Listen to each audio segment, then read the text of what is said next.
Hello दोस्तों, 120 word प्रति minute की Hindi dictation for SSC and railway.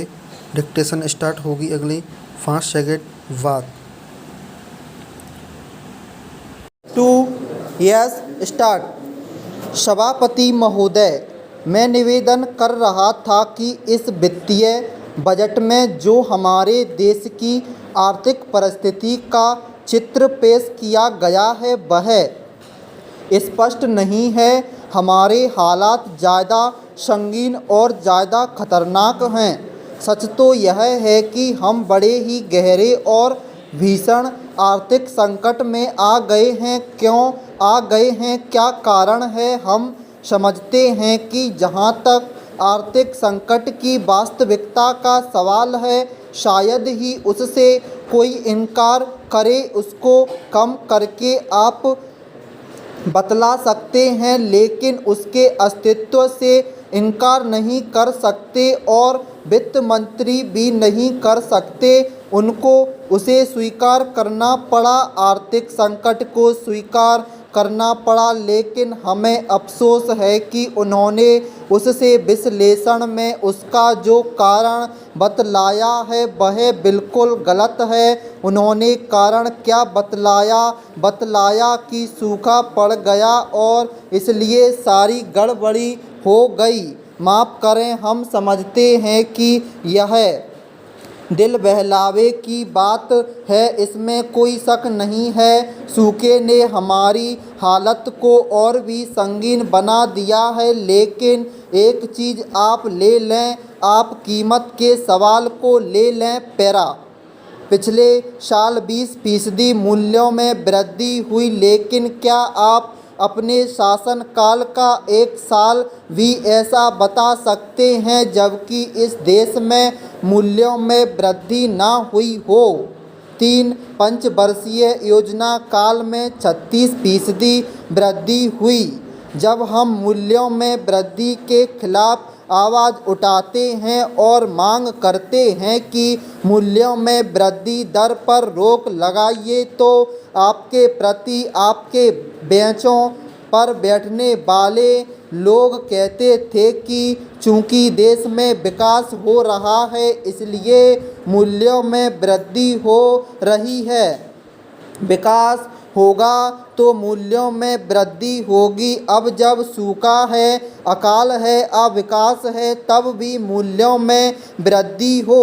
हर हाल में मूल्यों में वृद्धि हो रही है, वह इसलिए कि आपने जो व्यवस्था अपनाई है, आपने जो विकास का रास्ता अपनाया है वह पूंजीवादी रास्ता है। आप इसलिए मूल्य में वृद्धि को खामखा कारगर हथियार के रूप में इस्तेमाल करते हैं ताकि आपके पूंजीपतियों का मुनाफा बढ़े।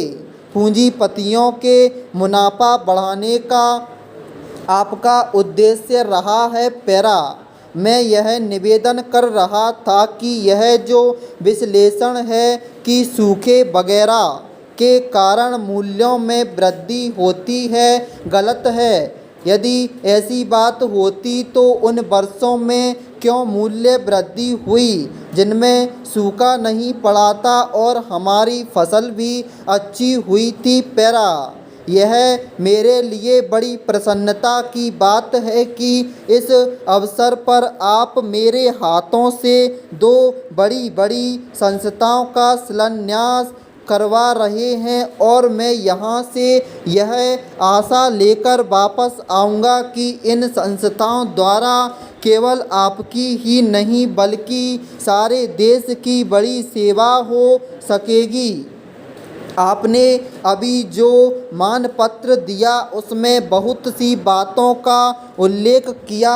यह सच है कि भारत एक संकट की स्थिति से गुजर रहा है और यदि मैं कहूँ कि अभी भी वह संकट से पूरी तरह से निकल नहीं पाया है तो वह भी गलत नहीं होगा, क्योंकि यद्यपि हम राजनीतिक स्वराज्य पा चुके हैं, पर उसके साथ ही साथ जो अन्य प्रकार की उन्नति हम चाहते हैं वह अभी हम नहीं कर पाए हैं। मैं यह मानता हूँ कि स्वराज्य की प्राप्ति के लिए जितने परिश्रम और त्याग की आवश्यकता थी, आज की स्थिति में इस देश को उन्नति करने के लिए उससे कम की आवश्यकता नहीं है।